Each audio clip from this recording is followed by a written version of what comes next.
Doctor Yunus উনি লন্ডনে আসবেন এবং উনি যখন লন্ডনে আসবে তার যে রেজিমের যারা আসবে আমরা আওয়ামী লীগের পক্ষ থেকে প্রবাসী বাঙালির পক্ষ থেকে আমরা তাদেরকে এখানে প্রতিহত করব এবং তারা যাতে এখানে কোনো জায়গায় না যেতে পারে, বাঙালিদের কোনো জায়গায় না যেতে পারে। বাংলাদেশের ইন্টারিম গভর্নমেন্টের প্রধান ডক্টর মোহাম্মদ ইউনূস যুক্তরাজ্যে আসা উপলক্ষে আমরা ব্রিটিশ বাংলাদেশি কমিউনিটির পক্ষ থেকে ব্যাপক উৎসাহ উদ্দীপনার মধ্য দিয়ে আমরা ওনাকে স্বাগত জানাবো, সম্মান জানাবো।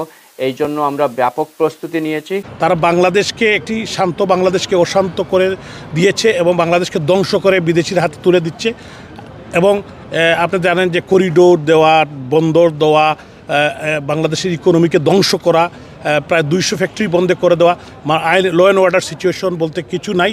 তো আমরা মনে করি যে মানুষ কিন্তু এখন জেগেছে, সারা বাংলাদেশের মানুষ এবং প্রবাসীরাও জেগেছে। ইনশাল্লাহ আমরা সবাই ঐক্যবদ্ধ, যত তাড়াতাড়ি সম্ভব এই রেজিমের বিদায় হবে, আমরা সবাই দেশবাসী ভালো থাকবো। মোহাম্মদ ইউনূস যুক্তরাজ্যে আসতেছেন, এই খবর পেয়ে ব্রিটিশ বাংলাদেশি কমিউনিটি অত্যন্ত আনন্দিত এবং অত্যন্ত উৎফুল্ল। আমরা আরও বেশি উৎফুল্ল যে doctor Mohammad Yunus king Charles harmony award receive করতে যাচ্ছেন কিং চার্লসের কাছ থেকে। ইতিপূর্বে এই অ্যাওয়ার্ড জাতিসংঘের আগের মহাসচিব বান কি মুন পেয়েছেন। আমি মনে করি আগামী ঈদ উল আজহার সাথে আমাদের কমিউনিটিতে আরেকটা আনন্দের মাত্রা যোগ হতে যাচ্ছে যখন ডক্টর মোহাম্মদ ইউনূস কিং চার্লসের কাছ থেকে king Charles harmony award receive করবেন। এখানে এই রেজিমের যারা আসবে, আমরা আগেও বলেছি, এদেরকে আমরা প্রতিরোধ করে তুলতে হবে।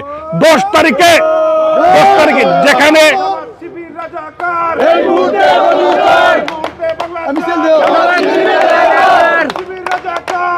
এই অ্যাওয়ার্ডটা আমি মনে করি শুধুমাত্র ডক্টর ইউনূসের জন্য না। এই সম্মান বাংলাদেশের 18 কোটি মানুষের, বাংলাদেশের খেটে খাওয়া কৃষক, শ্রমিক, মজুর, ছাত্র জনতা, সমস্ত জনগণের এই অ্যাওয়ার্ড। আমি মনে করি এই অ্যাওয়ার্ডের মাধ্যমে ব্রিটিশ বাংলাদেশি কমিউনিটির মুখ উজ্জ্বল হবে এই কমিউনিটিতে, ইউনাইটেড কিংডমে।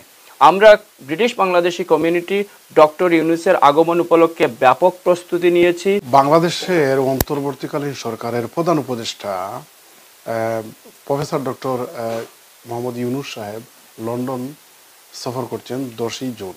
4 দিনের সফরে আসছেন রাজা কিং চার্লসের হারমোনি অ্যাওয়ার্ড গ্রহণ করতে।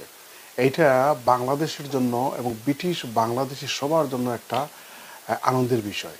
আমরা তাকে স্বাগত জানাচ্ছি, অভিনন্দন জানাচ্ছি। আমাদের কমিউনিটির মুখ, আমাদের বাংলাদেশের মুখ বহির্বিশ্বে উজ্জ্বল করেছেন।